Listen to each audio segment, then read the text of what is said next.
Someone like to lead us off? Going from Selection Sunday to now, just what has it been like to prepare for this moment to be in your first college football playoff? It's been fun. This is my first time being in the playoffs, coming off a good win in the ACC championship. First couple of days we had off, just kind of rest and like give ourselves some time to kind of recover from a long stretch we had, and then picked up with practice. Now we're getting into our first full week preparing for Texas, so we're getting back to more of a normal schedule. So I'm just excited. You know, we watched a lot of tape on Texas. They're a very good football team, so I'm just super excited about the preparation we have to do and to play. So. You mentioned that Texas offense in the tape. Just what have you seen from it? It feels like an offense that run primarily through the running attack and then really builds off of that. Just what challenges do they present? Everywhere, you know what I'm saying, they got guys all over the field. Like I said, they're a very good football team. They have a very good, well-coached as well. Obviously, playing against Texas at Texas, so it'll be a good one to go against. Be a great atmosphere to play in. It'll be my first time at Texas, so I'm super excited. What's it like to see your name next to, Clemson's all-time single-season leader in forced fumbles? To get that against SMU and just know that you hold that record. It's a blessing. It was something that kind of like you didn't really think about at first. I was just doing like every day we rep forcing fumbles and things like that in our tournament circuit before practice. So you don't really think about it in the game. It just kind of like you naturally do it. So just for me to have that record is amazing. And so I'm just blessed about it. We got more season to do, so I'm gonna keep adding to that record. You said you just naturally do it, but is there anything fundamentally in terms of, shift your focus to the ball when you get passed down? How do you put yourself in position to make those plays? It's really like hand-eye coordination deal. We focus on finishing the quarterback after every pass rush rep we do, just so we can get a chance, the opportunity to hit the ball or hit his arm just to see if we can cause a fumble. So once you do a rep in practice and stuff like that, I put my focus on his hands and stuff like that, so it just carries over to the game. Is it something that Coach Rumph has maybe emphasized since he's gotten here, or is it something that just you've been able to pick up on from your first 2 years here? Definitely something that Coach Rumph emphasizes, and it turns out well for us. So. What has he done this year to really just grow your game? Really getting more football smart. That was a big thing for me. I wanted to understand the game a lot more. So whether that's sitting down in a classroom, going over certain formations to see just like little key details that you can pick up in the film room, just to like help me play faster and things like that. You could definitely see from last year compared to this year. So I'm super blessed to have him as my coach, and obviously I got more to learn. Is that like the offensive tackle stance, or like what types of things can he point out to you that help you in your rush? Really depends on the opponent. Everybody has different tells. You got to keep watching film and kind of pick up on what teams like to do and things like that. It's all a scheme thing. Can you explain just kind of the mental approach that you guys have had this season to go through some of the ups and downs that you have, and to stay as confident and driven as you guys have? Just where that makeup comes from and how that has helped you guys through this season.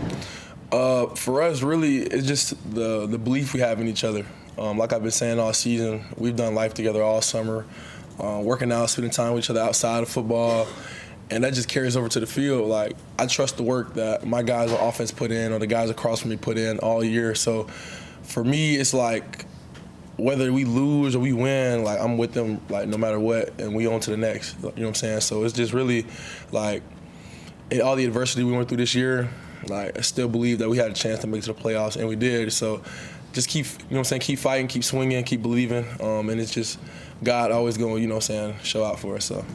Is that something that you feel like you've always carried with you, that this ability to mentally handle some of this, or is that something that Clemson focuses on in addition to anything you brought in from high school? For me, I've always been like that. You know what I'm saying? Like, you can't, some things you just can't control.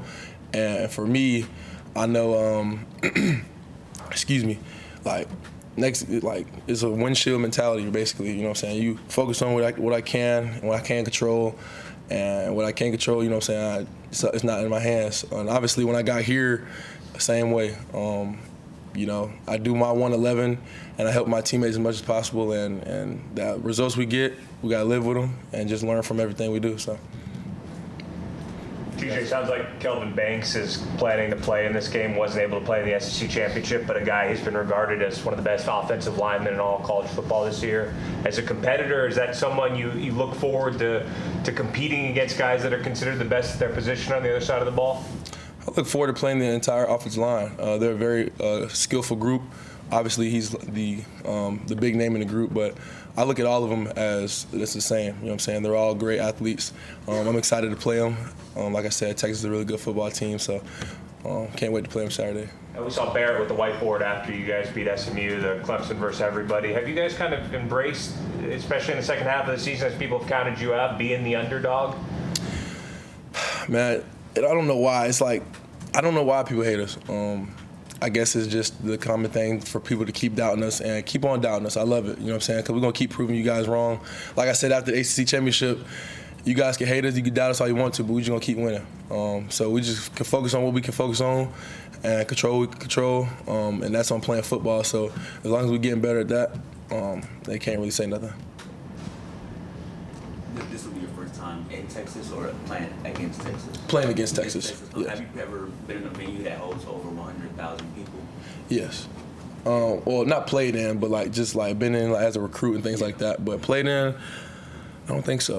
I think this will be my first time, so I'm excited to see it. What are you kind of expecting, especially with the game being like a playoff game and knowing how Texas can be when there's already over 100,000 people with the playoff stakes added onto it? How do you think the environment will be? It'll definitely be rowdy. This will be obviously the first home playoff game ever, so I'm expecting it to be obviously a sold-out crowd, everybody to be loud and things like that. But it's a home game for them, so it'll be quieter for us on the field because obviously their offense is on the field. But I'm still excited to play them and see the atmosphere. Any questions for TJ virtually? Anybody else in the room? Oh, actually, we have a question. Kirk Bowles, please unmute and go ahead. Kirk, if you can hear us, go ahead. I can hear you. Can you hear me, TJ? Yes, sir. I was curious, both you and Texas have had problems against Georgia this year. Georgia was 3-0 against 2-0 against Texas, 1-0 against y'all. Is there any reason why that was a bad matchup, do you feel like, for both teams playing Georgia? I don't think it was a bad matchup. Going back to our game when we played Georgia, we had a great first half, and then like Coach Sweeney said, our third quarter wasn't the best. But everything that happened was on us. It was nothing that Georgia did that we haven't seen or that we was overwhelmed by. It was just all mistakes made by us and Clemson getting beat by Clemson. So we're a different team since then. We've gotten a lot better. We've gotten a lot smarter. So, yeah, that's all I can really say about that game. And to ask one follow-up, Quinn Ewers is not known for his mobility, and he's had an ankle problem the last few weeks. The fact that he's not really considered a running threat and has had some ankle problems, how big an advantage does that give you in your game plan? Even though he doesn't use his legs, he's still a dangerous quarterback. He can absolutely sling the rock. So we have to make sure we cover good, and the D-line has to rush the passer. So it'll be a good game. Thank you. Thank you. Any additional questions for TJ?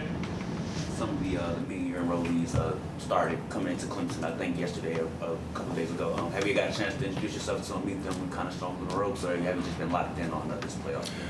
Yeah, I got to speak with them a little bit. I ate breakfast with Gideon Davis this morning. It's pretty funny.